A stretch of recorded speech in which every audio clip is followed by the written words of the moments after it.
தொடர்ந்து 30 வருஷம் 40 வருஷம் ஒரே ஆள் தான் இருக்காங்க, அந்தந்த மாவட்டம் வாரி அப்படிங்கிற ஒரு குற்றச்சாட்டு இருக்குது. குறுநில மன்னர் மாதிரி திறமை இருக்கக்கூடியவர்களுக்கு வந்து வாய்ப்பளிப்பதில் வந்து தப்பு இல்லைல்ல. திறமை இருக்கக்கூடியவர்களுக்கு வந்து அவங்க வந்து இத்தனை வருஷம் இருந்துட்டாங்கங்கிற ஒரே காரணத்துக்காக அவங்களுடைய அந்த எக்ஸ்பீரியன்ஸ் அப்படிங்கிறது வந்து நிச்சயமாக ஒரு அரசாங்கத்திற்கு பயன்படக்கூடிய ஒன்றாக இருக்கும் பொழுது அதை வந்து நம்ம தவிர்க்க வேண்டிய அவசியம் இல்லை.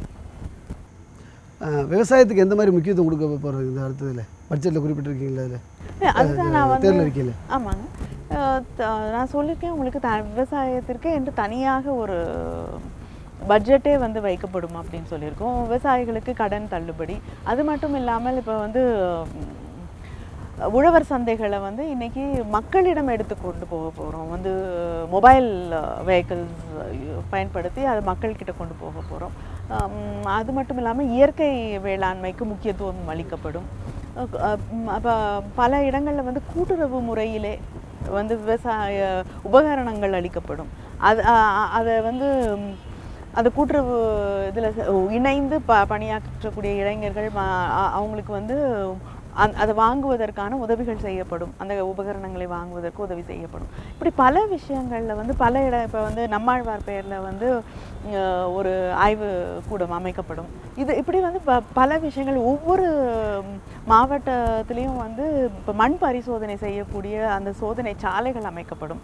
இப்போ அப்புறம் வந்து இப்போ பொதுவாக எப்படி வந்து இன்சூரன்ஸ் கொடுப்பாங்க அப்படின்னா வந்து ஒரு மாவட்டத்தில் ஒரு பெரிய பகுதி வந்து பாதிக்கப்பட்டால்தான் வந்து அவர்களுக்கான அந்த இன்சூரன்ஸ் வழங்கப்படுது, விவசாயிகளுக்கான இன்சூரன்ஸு.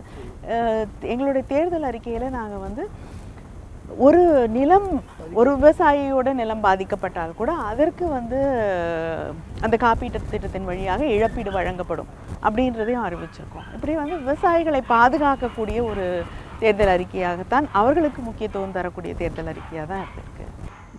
அடுத்து பார்த்திங்கன்னா இப்போ ஏற்கனவே மதியம் உங்களை கேட்டிருந்தேன், மதுவிலக்கு சாத்தியமானு கேட்டிருந்தேன்.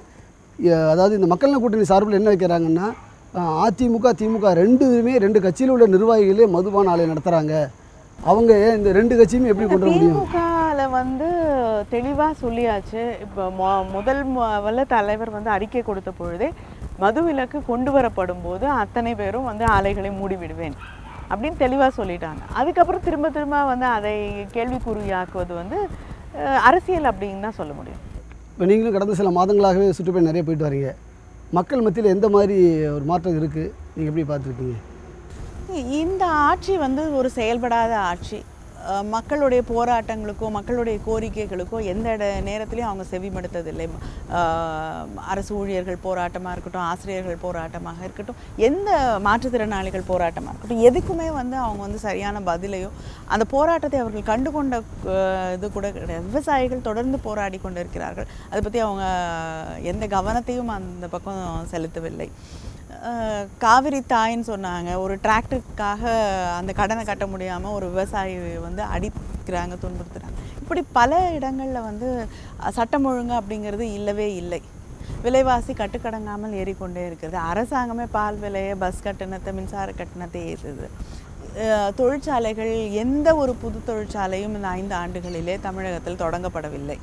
மின்மிகுந்தியாக இருக்கக்கூடிய ஒரு சூழலை உருவாக்கி இருக்கிறேன்னு சொல்கிறாங்களே தவிர அது உண்மை இல்லைன்னு மக்களுக்கே தெரியும். இப்படி தொடர்ந்து தவறான விஷயங்களை தான் மக்கள்கிட்ட முன்வைக்கிறாங்க.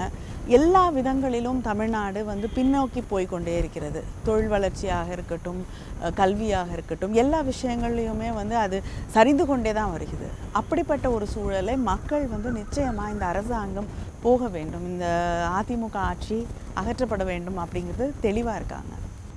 ஒருவேளை திமுக ஆட்சி வரும் பட்சத்தில் ஏற்கனவே நிறைய அதிமுக ஆட்சியில் பேர் மாற்றம் பண்ணியிருக்காங்க நிறைய திட்டங்களுக்கு, திமுக மீண்டும் அதை பேர் அதிமுக ஆட்சியில் பேர் மாற்றம் பண்ணாங்கன்னு சொல்லாதீங்க. அவங்க நல்ல திட்டங்கள், திமுக கொண்டு வந்த அத்தனை நல்ல திட்டங்களையுமே தடுத்து நிறுத்தி இருக்கிறார்கள். அது சட்டமன்றமாக இருக்கட்டும், இல்லைன்னா அண்ணா நினைவு நூலகமாக இருக்கட்டும், இல்லைன்னா பல பறக்கும் சாலை திட்டம், இது வந்து பல கோடி ரூபாய்கள் முதலீடு செய்யப்பட்டு அது வந்து நிறுத்தப்பட்டது. இதனால் அந்த எண்ணூர் போர்ட்டுக்கு வர வேண்டிய பல பிஸ்னஸஸ் வந்து நிறுத்தப்படுகிறது. பல வேறு மாநிலங்களுக்கு அவங்க மாறி போகக்கூடிய ஒரு சூழல் உருவாகுது. இதை பற்றியெல்லாம் எந்த அக்கறையும் இல்லாமல் நான் மத்தியானம் சொன்னபடி அடிப்படை கட்டுமான பணிகளை பற்றி இந்த அரசாங்கம் அக்கறை எடுத்துக்கொள்வதே இல்லை. இப்படி வந்து இவங்க பேர் மாற்றத்தோடு நிற்பதில்லை. இவங்க வந்து எல்லா திட்டங்களையும் தடுத்து நிறுத்துவதில் தான் அக்கறை காட்டுறாங்க. இப்போ வந்து தலைவர் கலைஞர் அவர்கள் கொண்டு வந்த கலைஞர் காப்பீட்டு திட்டம், பேர் மாற்றுறதை வந்து நாங்கள் குறை சொல்லவில்லை. அது அவங்க இஷ்டம், பண்ணிட்டு போகட்டும். ஆனால் அந்த திட்டத்தையே கிட்டத்தட்ட ஒரு செயல்படாத திட்டமாக பல மாற்றங்கள் செய்து இன்றைக்கி யாருக்குமே பயன்படாத வகையில் அதை அழித்து விட்டார்கள்.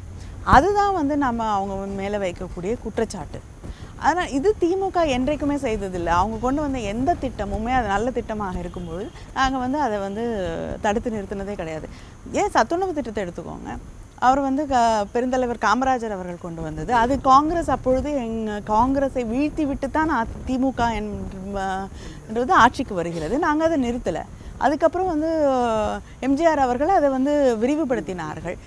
கிட்டத்தட்ட எம்ஜிஆர் அவர்களுக்கும் அந்த சத்துணவு திட்டமும் கிட்டத்தட்ட ஒரு சினோனிமஸ் அப்படின்னு சொல்லக்கூடிய அளவுக்கு வந்து பெயர்பட்ட திட்டம். ஆனால் திமுக அதை வந்து விரிவுபடுத்தி இன்னும் சிறப்பாக செயல்படுத்தியது, உண்மையான சத்துணவாக மாற்றியது தான் கலைஞர் அவர்கள் செய்தார்களே தவிர தலைவர் வந்து அதை நிறுத்தணும்னு ஒரு நிமிஷம் கூட நினைக்கல. அதனால் எந்த ஒரு நல்ல திட்டத்தையும் திமுக நிறுத்தியதாக வரலாறு இல்லை. அதாவது பார்த்தீங்கன்னா புதிய தலைமைச் செயலகம் இருக்க திமுக ஆட்சியில் கட்டப்பட்டது ஒரு 1000 கோடிக்கு மேலே. அந்த இதை கூட அதிமுக மருத்துவமனையாக மாற்றிட்டாங்க. மீண்டும் திமுக வந்து அதை மாற்றுவீங்களா? நிச்சயமா. ஏன்னா வந்து அதை வந்து நீங்கள் மருத்துவமனையாக மாற்றவே முடியாது. சும்மா வேணும்னு 4 படுக்கைகளை போட்டுட்டு அதை வந்து மருத்துவமனை என்று அழைத்து கொள்கிறார்களே தவிர அந்த கட்டடத்தை வீணாக்கிறதுக்காக தான் வந்து இதை செய்கிறாங்களே தவிர அந்த பழைய இடத்துல வந்து செயல்படவே முடியாது. அலுவலகங்கள் இல்லை, இடம் இல்லை. இந்த பிரச்சனைகளுக்காகத்தான் அந்த இடம் மாற்றப்பட்டது. ஆனால் நிச்சயமாக திமுக ஆட்சிக்கு வரும்பொழுது மறுபடியும் தலைமைச் செயலகம் அங்கே மாற்றப்படும். 32 ஆண்டுகளாக தமிழ்நாட்டில் மேலவை இல்லை. இப்போ சட்டமேலவை கொண்டு வர போகிறது தேர்தல் இருக்கிற சொல்லியிருக்கீங்க. அது சாத்தியமாகுமா? எதுக்காக கொண்டு வரீங்க? தொடர்ந்து நாங்கள் வந்து இப்போ நம்ம யாரும் கேட்குறதில்ல. வந்து டெல்லியில் வந்து லோக்சபா இருக்குது, ராஜ்யசபாவும் இருக்குது. ராஜ்யசபாவோட முக்கியத்துவம் வந்து யாரும் வந்து கேள்விக்கு உள்ளாக்குறதே கிடையாது. எல்லா இடங்கள்லையுமே இருக்குது. பிரிட்டனில் கூட ஹவுஸ் ஆஃப் எல்டர்ஸ் அப்படின்னு இருக்குது. அதுபோல் வந்து இதை வந்து எந்த காரணத்திற்காக அந்த மேல் சபை என்பது ஒழிக்கப்பட்டதுன்னு உங்களுக்கு தெரியும். நான் அதுக்குள்ளே போக விரும்பலை. அதனால் அதை திருப்பி கொண்டு வரணுங்கிறது தொடர்ந்து திமுக சொல்லி கொண்டு இருக்கக்கூடிய ஒரு விஷயமாக தான் இருக்குது.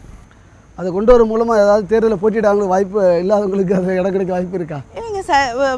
சில பேர் வந்து தேர்தல் வழியாக மட்டுமே வர முடியாது அப்படிங்கிற இருக்கக்கூடியவர்கள் அவங்களுடைய முக்கியமான கருத்துக்கள், அவங்களுடைய சேவை, அவங்களுடைய இன்புட்ஸ், சட்ட வடிவங்கள் கொண்டு வரும்பொழுது அது வந்து கண்டிப்பாக தேவையாக இருக்கிறது. தேர்தல் வழியில் வந்து அவங்களால வந்து ஒரு அந்த அரசாங்கத்தின் செயல்பாடுகளுக்குள் வர முடியாதவர்களுக்கு அவங்களுடைய கருத்துக்கள் மிக முக்கியமான விஷயம். அதை வந்து பயன்படுத்திக்கிறதுக்கு அது வந்து மிக முக்கியமான ஒன்றாக இருக்கும். இன்று காலை முதலே பள்ளி பருவம், கல்லூரி நாட்கள், பாராளுமன்ற உரைகள், அரசியல் களம் உள்ளிட்ட பல்வேறு கேள்விகளுக்கு, யதார்த்தமான கேள்விகளுக்கு சுவாரஸ்யமான பதில்களை திமுக மகளிரணி செயலாளர் கனிமொழி அவர்கள் அளித்திருந்தார். மீண்டும் அடுத்த வாரம் தலைவருடன் நீசும் நிகழ்ச்சிக்காக மேலும் ஒரு தலைவரை சந்திக்கலாம். அதுவரை உங்களிடமிருந்து நன்றி கூறி விடைபெறுவது VM சுப்பையா.